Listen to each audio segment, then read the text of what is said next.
আশুজিয়া নেত্রকোনা কেন্দ্রুয়া উপজেলার উন্নত এক গ্রাম, যার একপাশে যেমন দালান কোঠা, আধুনিক স্থাপনা, ব্যবসা বাণিজ্য এবং কি শহুরে পরিবেশ রয়েছে, আরেক পাশে সবুজ ধান ক্ষেতের অপার গ্রামীণ সৌন্দর্য ও দৃশ্যমান। একই সাথে দুই রঙের সৌন্দর্যে নিজেকে সাজিয়েছে আশু জিয়া। বিহান ৪৫-৫০ গতিতে বাইক টানছে, এর বেশি এই গাধা মেয়েকে নিয়ে চলা সম্ভব নয়। দেখা যাবে বলদটা সেবারের মতো আঠার মতো লেগে থাকবে তার সাথে। মাথা মোটাটা বোঝে না তো কিছুই, বলদের মতো এটা ওটা করে বিহানের দরজের বাঁধ ভাঙতে ওস্তাদি করবে। মাথা মোটা স্টপিড একটা চুপচাপ বিহান বাইক টানছে, পিছনে রাহা এতদিন পর বাইকে উঠতে পারছে বলে খুশি খুশি বসে আছে। বিহান ভাইয়ের সাথে বাইকে উঠতে তার বড্ড ভালো লাগে। জিদান ভাইটা জানি কেমন, এসব বাইক টাইককে তার এত আগ্রহ নেই, পারে শুধু 4 চাক্কা নিয়ে ঘুরতে। যদিও বেসমেন্ট বিহান ভাই এর পুরনো কিছু বাইক মাঝে মাঝে চালায়। এদিকে বাইক রাহা খুব পছন্দ করে। খোলামেলা আবহাওয়ায় কি সুন্দরভাবে চলা যায়, মুক্ত বাতাসে মিশে যাওয়া যায় একেবারে। মনটা চায় পাখির মতো উড়ে যেতে ওই নীল আকাশে, কিন্তু বজ্জাত বিহান ভাইটা কিছুতেই তাকে বাইকে উঠাতে চায় না। রাহা চোখ মুখ কুঁচকে বিহান ভাইয়ের পিছন থেকে ওনার দিকে তাকিয়ে অনবরত মুখ ভ্যাংচায়। বজ্জাত খবিশ লোক। মেন রাস্তায় গাড়ি উঠতে বিহান সতর্কতার সাথে বাইক টান দিল। পিছনে যে এক পিচ্ছি বসে চলতে চলতে হঠাৎ রাহা চেঁচিয়ে উঠল, বিহান ভাই থামুন থামুন, দয়া করে থামুন, আহা থামুন না প্লিজ। হঠাৎ রাহার এত হম্বিতম্বিতে বিহান দ্রুত করে ব্রেক কষল, সঙ্গে সঙ্গে লাফ দিয়ে রাহা বাইক থেকে নেমে গেল রাস্তায়। বিহান হেলমেট খুলে কপাল কুঁচকে তাকালো রাহার দিকে। তাকে এভাবে তাকাতে দেখে রাহা আগেই বলল, দয়া করে এভাবে রাক্ষসের মতো তাকাবেন না বিহান ভাই। রাহার নুয়ে যাওয়া মুখের দিকে ভ্রুকুটি করে তাকিয়ে বিহান দাঁতে দাঁত চাপল। কি বললি? আমার ভয় হয় আপনার অমন চাহনি দেখলে, কখন না গিলে ফেলেন। তোকে গিলে ফেলারই দরকার ইডিয়েট, আজ তো গিলে ফেলা দরকার। রাহা ঢোক গিলল, মুখটা ছোট করে বলল, সে না হয় বাড়ি গিয়ে গিলবে, এখন আমায় টাকা দিন। রাস্তার মাঝে হাত পেতে দাঁড়ালো রাহা। বিহান কপাল কুঁচকে প্রশ্ন করল, মাঝ রাস্তায় টাকা দিয়ে কি করবি? ফুল কিনবো। বিহান ঘাড় বাঁকিয়ে পিছন ফিরে তাকালো। 2 হাত পেছনে লাল টকটকে গোলাপ নিয়ে বসে থাকতে দেখা গেল একজন লোককে। শক্ত অভিমুখে বিহান সেই আবদার নাকচ করে দিল, আমার কাছে কোনো টাকা নেই। নাক মুখ উল্টে বলল রাহা, এমন করেন কেন বিহান ভাই? কোথায় আপনার কাছে টাকা নেই? আপনি না সরকারি চাকরি করেন, এত কিপটে কেন আপনি? কিছু চাইলে একেবারে না করে দেন কুনশেষের মতো। কি শুনিনি, আবার বল তো। কি বলবো? সেদিনও আপনার কাছে একটা সামান্য পারফিউম চাইলাম, আর আপনি মুখের ওপর মানা করে দিলেন। আজ ফুল কেনার জন্য টাকা চাইছি, তাও দিচ্ছেন না। তোর কি মনে হয় ওটা সামান্য পারফিউম? তা নয় তো কি? তোর মতো বলদকে বিক্রি করলেও ওই পারফিউমের দাম উসুল হবে না। রাহার মুখটা ভোঁতা হয়ে গেল। এই লোকটা সবসময় তাকে অপমান না করলে বুঝি ওনার পেটের ভাত হজম হয় না।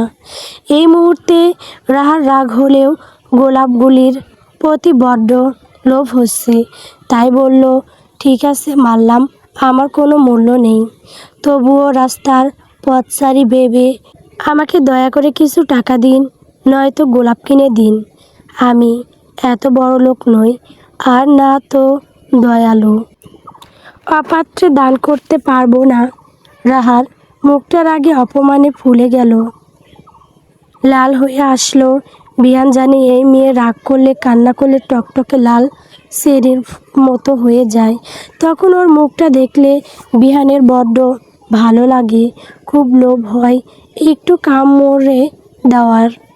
বিহান রাহার ওই লাল মুখ দেখে ভেতরে ভিতরে হাসে। এমন করছেন কেন, দিন না একটা গোলাপ ফুল কিনে। বিহান গাড় বাঁকিয়ে রাহার থেকে নজর সরিয়ে অন্যদিকে তাকায়, মনে মনে বিড়বিড় করে, তুই নিজেই তো সদ্য ফোটা এক ফুল, তোকে আর কি ফুল কিনে দেব আমি। রাহা আবারও আহ্লাদি স্বরে বলে ওঠে, বিহান ভাই, কিনে দিন না একটা ফুল। তুই কি আমার প্রেমিকা, তোকে আমি কেন ফুল কিনে দিতে যাব। অবুজ রাহা সেসব আমলে না দিয়ে তর্ক করার সুরে বলল, বারে, আমি না আপনার চাচাতো বোন লাগি, আমাকে একটা ফুল কিনে দেওয়া যায় না? না যায় না, ওই লাল গোলাপ কেবল প্রেমিকা আর বউকেই দেওয়া যায়, তোর মতো কোনো গরুকে নয়। রাহার মুখটা এবার কাঁদো কাঁদো হয়ে এলো।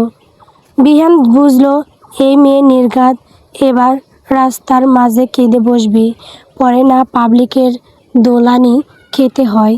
বিহান রাহার দিকে তীক্ষ্ণ এক নজর নিক্ষেপ করে এগিয়ে গেল ফুল বিক্রেতার কাছে। রাহা তখনও বাইকের সামনে দাঁড়িয়ে। বিহান ওর দিকে তাকিয়ে বলল, কয়টা লাগবে, যতগুলি দিবেন আপনি, পুরো ঝুড়ি তুলে দেই তোর মাথায়। রাহা এবার আরও জবাব দিল না। লোকটা আস্ত একটা খচ্চর, সোজা কথাও কেমন রসকসীন ভাবে বলবে, যেন জীবনেও মধুর ধারে কাছে যায়নি। বিহান হাতে টকটকে লাল কয়েকটা গোলাপ নিয়ে এগিয়ে এলো রাহার কাছে। রাহা ফেল ফেল করে তাকিয়ে রইল সেদিকে। বিহান ভাইকে দারুণ দেখাচ্ছে ফুল হাতে। সে কল্পনার জগতে বসিয়ে নিল বিহান ভাই ফুল হাতে মাটিতে হাঁটু গেড়ে বসে আছে। কাউকে যেন মিষ্টি সুরে নিজের ভালোবাসা প্রকাশ করছে। তার ভাবনার ছেদন ঘটিয়ে ধমকের সুরে বলে উঠল বিহান। দর হকচকিয়ে গেল রাহা, ফেল ফেল করে তাকালো বিহান ভাইয়ের দিকে। কি ভাবছিল আর কি হলো। রাহাকে বোকার মতো তাকিয়ে থাকতে দেখে সরু গলায় বিহান বলল, আবারও ধরবি নাকি আবারও ফিরে দিয়ে আসবো? এমন কথা শুনে হকচকিয়ে গেল রাহা। দ্রুত করে টকটকে টাটকা ফুলগুলি তুলে নিল হাতে। সঙ্গে সঙ্গে মুখে ফুটে উঠল একটা মিষ্টি হাসি। বিহান এক নজরে সে হাসির দিকে তাকিয়ে রইল। মনে মনে বলল, তোর এই হাসির জন্যে আমি বিহান পুরো পৃথিবীর সঙ্গেও লড়তে রাজি। মাই বাটারফ্লাই। ফুলের গুচ্ছগুলি রাহা নাকের কাছে ধরল, মাতালের মতো সুবাস টেনে নিল। গালগুলি গোল গোল করে হাসলো আবারও। সেই হাসি দেখে বিহান মুখ ঘুরিয়ে নিয়ে হাসলো। বারবার রাহার নাক টেনে টেনে ফুলের ঘ্রাণ নিল। হাস্যোজ্জ্বল চোখে গোলাপের পাপড়িতে হাত বুলিয়ে বলল, ধন্যবাদ বিহান ভাই, অনেক অনেক ধন্যবাদ। বিহান কোনো জবাব দিল না। রাহা গোলাপে হাত বোলাতে বোলাতে জানতে চাইল, আচ্ছা বিহান ভাই, এখানে 17টা গোলাপ কেন? বিহান ভাইকে উঠতে উঠতে বলল, তোর মতো ইডিয়েটের মাথায় ওসব ঢুকবে না, উঠে পড়। বলুন না বিহান ভাই, 17টাই কেন গোলাপ? আমার ইচ্ছে হয়েছে তাই। সময় হলে বাকি আরেকটাও পেয়ে যাবি, এবার উঠ। বলতে বলতে টিপ টিপ করে হঠাৎ বৃষ্টি নামতে শুরু করলো। বৃষ্টির ফোঁটা পেতেই রাহা লাফিয়ে এসে উঠল। হাত বাড়িয়ে এক এক ফোঁটা তুলে নিতে লাগলো হাতের তালুতে। তা দেখি বিহানের চোখ মুখ শক্ত হয়ে এলো। তাকিয়ে দেখলো রাহার গায়ে সাদা কলেজ ড্রেস, পুরো সাদা, শুধু কোমরের বেলটা লাল। এই বলতেই সাদা কাপড়ে বৃষ্টিতে ভিজবে অসম্ভব। তার আজও মনে আছে সেই দিনটার কথা। সেই ক্ষণের শিহরণের কথাও ভুলেনি বিহান। মুহূর্তেই ঝমঝম করে বৃষ্টি পড়তে শুরু করলো। বিহান তাকিয়ে দেখলো রাহা এক হাতে ফুল নিয়ে আরেক হাত বাড়িয়ে দিয়েছে খোলা আকাশের নিচে বৃষ্টি ছুঁয়ে দিতে। একটু একটু করে যে ভিজছে সেদিকে গাদাটার খেয়াল নেই। বিহান বাইক থেকে নেমেই রাহার কবজি চেপে ধরে হ্যাকসা টান দিল। হাত 10 দূরে একটা ছাউনি দেখা গেল। বাস স্টপের রাহাকে নিয়ে দৌড়ে সেখানে গিয়ে উঠল। এই অল্প সময়ে গা অনেকটা ভিজে গিয়েছে। ছাউনির নিচে আসতেই বিহান নিজের পোশাক ঝাড়তে শুরু করলো। রাহার সারা শব্দ না পেয়ে ঘাড় বাঁকিয়ে পিছনে ফিরল। দেখলো মেয়েটা ছাউনির ভেতর থেকেও হাত বাড়িয়ে নিঃশব্দে বৃষ্টি বিলাসে মগ্ন। বিহান বিরক্তির সাথে ওর কবজিতে আবারও টানে দিয়ে বেঞ্চের কাছে নিয়ে আসে। শক্ত গলায় বলে, ভিজে যাবি, বস এখানে। মুখ গোমরা করে উত্তর করে রাহা, ভিজবো না তো, ভেতরেই আছি, শুধু একটু বৃষ্টি ছুঁবো, এভাবেই ভিজে যাবি? চুপ করে বস এখানে। রাহা বিরক্তিতে কপাল কুঁচকে তাকালো বিহান ভাইয়ের দিকে, ভ্রু উঁচু করে। বিহান কটমট চোখ করে তাকাতেই রাহা চুপসে যায়, নাক ফুলিয়ে গিয়ে বেঞ্চে বসে। আর বিহান রাহার থেকে দূরত্ব নিয়ে এক জায়গায় দাঁড়িয়ে ফোন ঘাঁটতে শুরু করে দেয়। একটু পরই একটা লোক প্রায় ভিজে ভিজে অবস্থায় ছাউনির নিচে চলে এলো। হাতে বড় একটা ফ্লাক্স, বিস্কুট সহ নানান খাবার। বোধহয় ঘুরে ঘুরে চা বিক্রি করে। লোকটাকে আসতে দেখে বিহান চটজলদি করে রাহার কাছাকাছি গিয়ে দাঁড়ালো। লোকটা অবশ্যই তাদের থেকে অনেকটা দূরে নিচে বসলো ফ্লাক্স আর জিনিসপত্র নিয়ে। বিহান চা আছে কি না জিজ্ঞেস করলে লোকটা এসে হ্যাঁ জানায়। 1 কাপ চায়ের কথা বলে বিহান ফোন থেকে চোখ সরিয়ে একটা বার রাহার দিকে তাকালো। মেয়েটা গাল ফুলিয়ে গালে দুই হাত চেপে আনমনে বৃষ্টির ফোঁটার দিকে তাকিয়ে আছে। তার ভয়েই যে বৃষ্টিতে হাত বাড়াচ্ছে না এটা তার বেশ জানা। মেয়েটা বৃষ্টির দিন চা পছন্দ করে খুব, তাও তার জানা। মন্দা কথা এই, রাহার ভালো লাগা, অপছন্দ, সুবিধা অসুবিধা আগাগোড়া সব বিহানের জানা। একেবারে মুখস্থ। চা খাবি? রাহা করুণ মুখে তাকায় বিহানের দিকে। ওদিকে বাহিরে ঝমঝম করে বৃষ্টি পড়ছে। আর রাহার এমন চোখ মুখ দেখে শক্ত বিহানের ভেতরও কেমন নড়ে, গলা শুকিয়ে আসে। এই বেয়াদবটা সবসময় তাকে অধৈর্য করে তুলে, সে যেভাবেই হোক। শুকনো ডোক গিলে বিহান ঘাড় বাঁকিয়ে নেয়। এই আগুনের দিকে বেশিক্ষণ তাকালে সে ঝলসে যাবে নিশ্চিত। ইডিয়েটের মতো না তাকিয়ে চা খাবি কি না সেটা বল। স্টুপিড। চা, সেটাও আবার সারতে হয়? কে আবার এই দিনে চা না খায় বিহান ভাই? স্লোথ কণ্ঠে বলল রাহা। বিহানও শক্ত গলায় জবাব দিল, ঠিক তোর মতো স্টুপিড কিছু বাচ্চারা। কপাল কুঁচকে নিল রাহা। আপনি আমাকে বাচ্চা বলছেন বিহান ভাই? বাচ্চাকে তো বাচ্চাই বলবো, আগাগোড়া আস্ত একটা পিসি। এটা কিন্তু ঠিক না বিহান ভাই, একদম। এখানে গাল ফুলাবি না, কানের গোড়ায় তাহলে একটা খাবি। রাহা আর কিছু বলল না, তবে ঠিকই গাল ফুলিয়ে চুপটি করে বসে রইল। আর চোখে সেসব দেখল বিহান। ভালো হয়েছে, এখন আর না জ্বালিয়ে চুপচাপ বসে থাকবে। ধর। খাবো না। ধরতে বললাম তো খাবো না। আমার দিকে তাকা।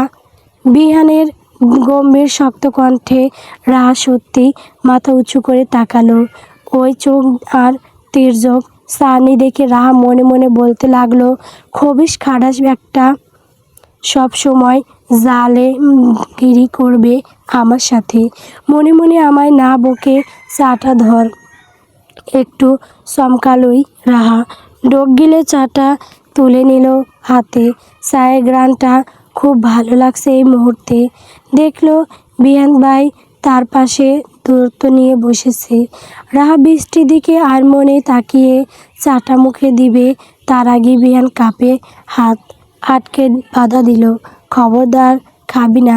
রাহা বিরক্তিতে কপাল কুঁচকে নিয়েছে। আশ্চর্য, নিজেই জেসে পড়ে চা দিল, এখন আবার বাধাও দিচ্ছে।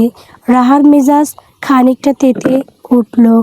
বিরক্তির সাথে বলল, কি বিহান ভাই, আপনি নিজেই চা দিয়ে আবার নিজেই খেতে বারণ করছেন? তাহলে দিয়েছিলেন কেন? সেসবে বিহান পাত্তা না দিয়ে শান্ত শঙ্খ গলায় জবাব দিল, একটু ঠান্ডা হোক পরে খাবি। এই প্লেসে এই সময়ে তোর হা হু সহ্য করব নাকি আমি? আবারও বিহান ভাই সামনে বৃষ্টির দিকে তাকিয়ে চায়ে চুমুক দিল। এদিকে রাহা তখনও সন্দিহান নজরে তাকিয়ে বিহান ভাইয়ের দিকে। বিষয়টা বুঝেও ডোন্ট কেয়ার ভাব নিয়ে বুক টান টান করে নিজের মতো বসে আছে বিহান। সেদিনও পরিবেশে এভাবে ঠান্ডা আবহাওয়া বইছিল, তবে বৃষ্টি ছিল না। তখন রাহার 14 বছর। বিহানের আজও স্পষ্ট মনে আছে, ড্রয়িং রুমে বসে রশ্মি, জিদান, কামিলি, রাহা বসেছিল নাস্তা নিয়ে। সবাই চা খাচ্ছিল, রাহাও এক কাপ তুলে নিয়েছিল। প্রথম চুমুক দিয়ে মুখের চা কোলের ওপর ফেলে দিল। তা দেখে বিরক্তিতে চোখ মুখ কুঁচকে নিয়েছিল বিহান। এরপরই হুহা করা শুরু করে দিয়েছিল মেয়েটা। ঠোঁট গোল করে হুহা করছিল আর অনবরত হাত নাড়ছিল। জ্বলে গেল বিহান ভাই, আমার ঠোঁট আর জিহ্বা জ্বলে গেল। ফু দিন, তাড়াতাড়ি ফু দিন। রাহার রক্তাভ ঠোঁটের দিকে ড্যাব ড্যাব করে তাকিয়ে বিহান ফু দেওয়ার ভুলে গিয়েছিল। ওর মুখ আর এক্সপ্রেশন দেখে ওর বুক যে ধকধক করা শুরু করেছিল, সেটা ওর বোকাটা কোনোভাবে বোঝেনি, আর না বুঝবে কখনো। বৃষ্টি কমার পর বিহান রাহাকে কলেজ গেটের সামনে পৌঁছে দিল। তর্জনী আঙুল তুলে ভয়াবহ কণ্ঠে হুঁশিয়ারি দিয়ে গেল, বৃষ্টি থাকলে কলেজ ছুটির পর দাঁড়িয়ে থাকবি, কিন্তু এই ড্রেসে ভিজে বাড়ি ফিরবি না বলে দিলাম। জিদান এসে বাড়ি নিয়ে যাবে। আই রিপিট অ্যাগাইন, ভিজে বাড়ি ফিরবি না স্টুপিড। এরপরই এক টান দিয়ে বিহান অদৃশ্য হয়ে গেল। রাত তখনও বিহান ভাইয়ের যাওয়ার পানি তাকিয়ে রইল।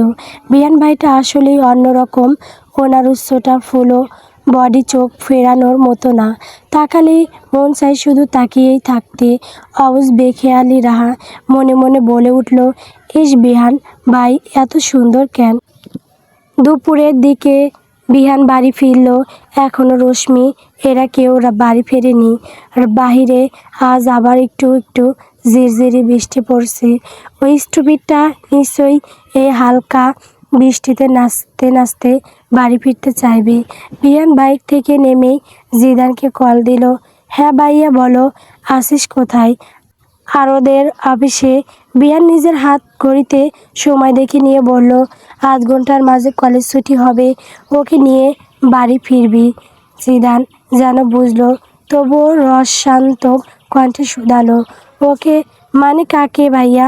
চতুর বিহানও বুঝলো ফাজিলটা তার সাথে মশকরা করতে চাইছে, তাই হিম গলায় জানালো, বাসায় আয়, হারে হারে বুঝিয়ে দিব। শুধু মনে রাখিস, এই বৃষ্টিতে ভিজে যদি বাড়ি ফিরেছে ও, তবে আজকে তোর জন্যে বাড়ি হারাম করে দিব আমি। ঠিক আছে ভাইয়া, বুঝেছি আমি, কিন্তু শুধু রাহাকেই কি নিয়ে আসতে হবে ভাইয়া? আর কাউকে না? মানে রশ্মি, কামিলি, জিদানের ইন্টেনশন বুঝে দাঁত কটমট করলো বিহান। মনে হচ্ছে কানের গোড়ায় অনেকদিন তোর কিছু পড়ে না। এরপর নিজেই ফোন কেটে বাড়িতে ঢুকলো। হাতের ব্যাগটা এগিয়ে দিল মায়ের কাছে। পরক্ষণে কি বুঝে নিজেই দিয়ে এলো কিচেনে। এগুলি কি বাপ? বিহান হন হন করে চলে যাচ্ছিল। মায়ের কথাই জবাব দিল, নিজেই দেখে নাও। আফসানা বেগম ব্যাগ খুলে হতবাক হয়ে যান। বিস্ফোরিত কণ্ঠে বলে ওঠেন, কী রে বাপ, এইসব কি? কেন মা, দেখতে পাচ্ছ না নাকি? মানে তুই এতগুলি ডিম আনলি কেন? কি বুঝে এতগুলি দেশি মুরগির ডিম আনলি বাপ? ওই স্টুপিডটা নাকি দেশি মুরগির ডিম ছাড়া খেতে চায় না।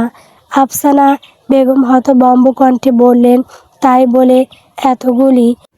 কয় হালি এখানে? মাত্র 50 হালি। বিহানের কথা শুনে চোখ বের হয়ে আসছে আফসানা বেগমের। ছেলে কি ওনার পাগল হলো নাকি? এত ডিম কি মনে করে আনতে গেল এই ছেলে? মা, ছেলে কথা শুনে রাহার মা জাহানারা বেগমও এগিয়ে এলেন। তিনিও হতবাক হয়ে দাঁড়িয়ে রইলেন। বিস্ময় কাটাতে না পেরে আফসানা বেগম বললেন, এত গুলি কেন আনলি বাপ? এখন এগুলি আমি কোথায় রাখি? কেন ফ্রিজে জায়গা নেই? নতুন আরেকটা এনে দিতে হবে। আফসানা বেগম এবার আরও চমকে উঠেন। চোখ কঠার থেকে বের হয়ে আসবে। ডিম রাখার জন্যে ছেলে কি আবার ফ্রিজ আনবে? অবাকের চরম সীমায় পৌঁছে তিনি মৃদু চিৎকার করে ওঠেন। কি বলে? জাহানারা বেগম হতভম্ব হয়ে মা ছেলের মুখের দিকে তাকিয়ে আছেন। এদিকে বিহান হাত ঘড়ি খুলতে খুলতে সিঁড়ির দিকে পা বাড়িয়েই বলল, বাড়িতে 2-3টা ফ্রিজ থাকার পরও এই সামান্য ডিমগুলি রাখার যদি জায়গা না হয়, তবে ডিম যেহেতু এনেছি, রাখার ব্যবস্থাটাও তো আমায় করে দিতে হয়। গল্প ক্যাপ্টেন বিহান আলবিদ। গল্পটি কেমন হয়েছে কমেন্ট করে বলবেন। পরবর্তী পর্ব পাওয়ার জন্য সবাই আমার চ্যানেলটিকে সাবস্ক্রাইব করবেন। সাবস্ক্রাইব করলে গল্প দেওয়া হবে, তাছাড়া দেওয়া হবে না।